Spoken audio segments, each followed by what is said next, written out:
In our previous video, we showed you some of our best apps for Apple TV, but some of you goats with a keen eye might have noticed there's a key app missing from the list. That's right, it was a web browser. There's no Safari for Apple TV, meaning the browsing that you probably do is by using AirPlay from the other Apple devices. But guess what? You can sideload tvOS browser onto an Apple TV. How about that? While it's not a full-fledged browser like Safari or Google Chrome, you can do some basic web surfing and play Flash videos and open websites light on data. So let's see how we can do it now, shall we? Before we get started, make sure you have the following things: either a MacBook or an iMac, a USB Type-C cable, and of course, your Apple TV. Now, to sideload a web browser onto your Apple TV, we'll use Xcode, so go ahead and install it from the App Store. The setup file is about 7 gigs, so make sure you have a fast internet connection. Once done, connect your Apple TV and Mac with a Type-C USB cable and launch Xcode on your Mac. In case if you're using an Apple TV 4K, which doesn't have a USB-C port, you can still wirelessly connect it to your Xcode. Next, open the web browser on your Mac and go to the GitHub URL. We'll have it in the description of the video. Once there, click on the green tab on the middle right of the page that says Clone or Download. Copy the URL from a small pop-up window and launch Xcode, and then click on Clone under the Source Control tab on the menu bar. Enter the URL you copied from GitHub and click on Clone. Choose a location and name for your file and click on Clone again in the drop-down menu. Next, open Projects folder from the Finder window that shows you your cloned files and double-click on the browser.xcode proj. This will open your project in Xcode. Click on the build switch that has a play sign to build the project.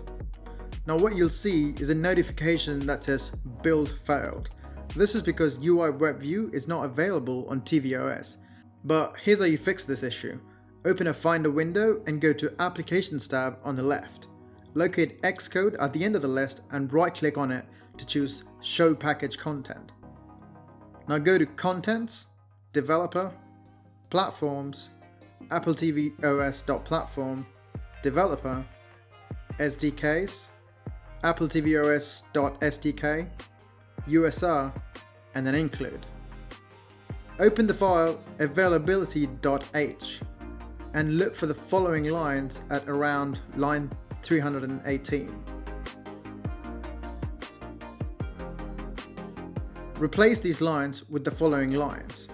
Save the file availability.h and return to the Xcode project page. Click on Build again and there you go. You now have a web browser on your Apple TV.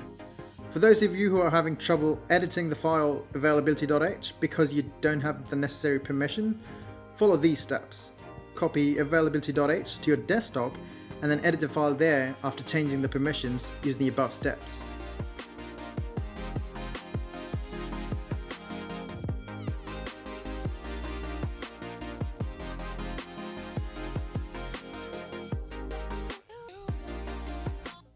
Replace the file in the original folder with the new edited file, and this should definitely work for you.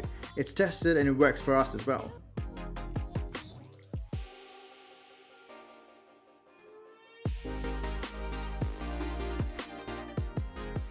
Now again, click on the Built option on Xcode. For some of you, it might work this time, but for the rest of you who'll still see errors, here's how you fix it. To find the problem, click on the red exclamation mark on the right side of the navigation panel. This will open up a new window that shows the error page. First error is you need to enter your dev account if you don't have a dev account. Simply just use your Apple ID, that works as well.